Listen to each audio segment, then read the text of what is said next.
Ladies and gentlemen, I'm Thomas Finn Jameson.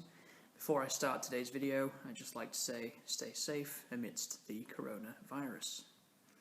In today's video, I'll be doing a Vault album review when I take an album prior to the year I'm recording in this case 2020, and I review said album. So it is a Vault review for the album The Fragile by Nine Inch Nails. So it's the third album of Nine Inch Nails that I'm reviewing. It's also the third album chronologically.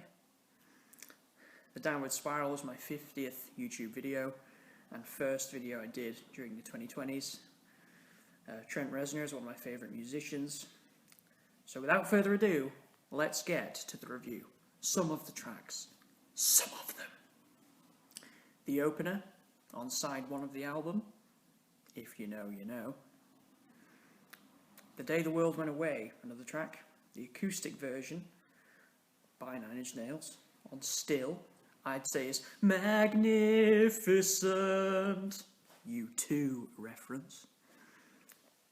The Frail, I think, is an interesting instrumental song. The Wretched, I would say the Things Falling Apart remix is definitely better than the original. We're in This Together, I think, has a cool outro. I like the combination of the pianos and the throbbing guitar. The Fragile, excellent track, lyrically and sonically. Just like you imagined, cool instrumental track. There are ambient textures which crop up a few times on this LP. Pilgrimage, what a monster of a track that is. Fair to say, I like it, I like it. Jerry and the Pacemakers reference.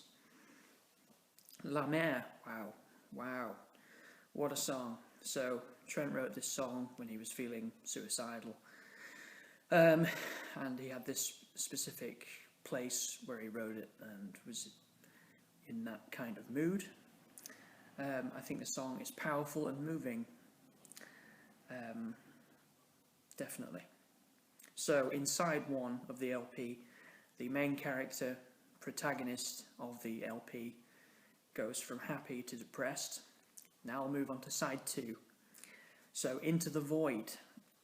This was the first Nine Inch Nails track I ever heard in 2012.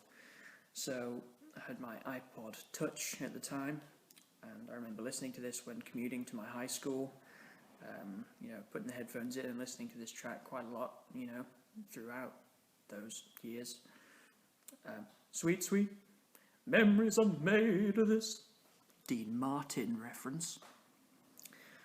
So, Starfuckers Inc. or Starfuckers Incorporated has a kicking beat, and it doesn't dilly-dally. So, now we get to the closing track. Semisonic reference. It's called Ripe with Decay.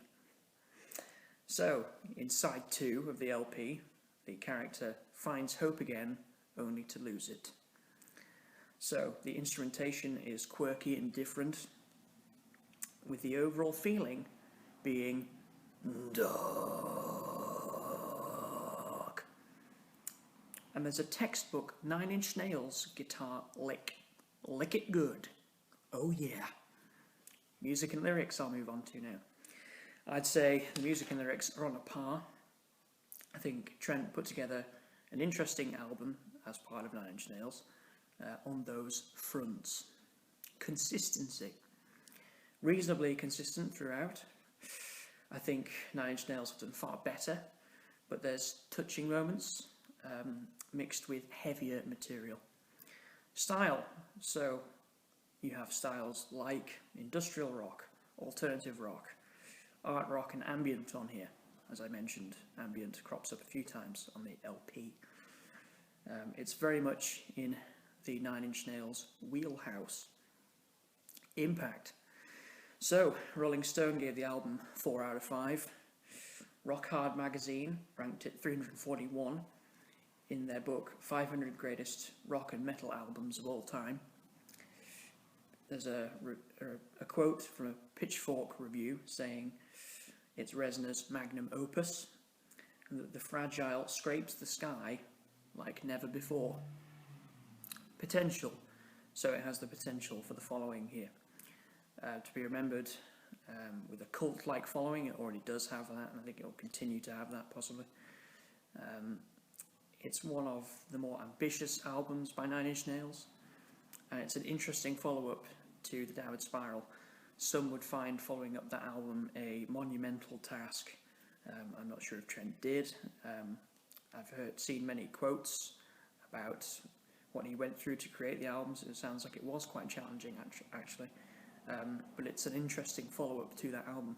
So my verdict on Nine Inch Nails, The Fragile, I'm going to give it 7 out of 10. So thanks for watching, ladies and gentlemen. Feel free to like, share, comment, and subscribe.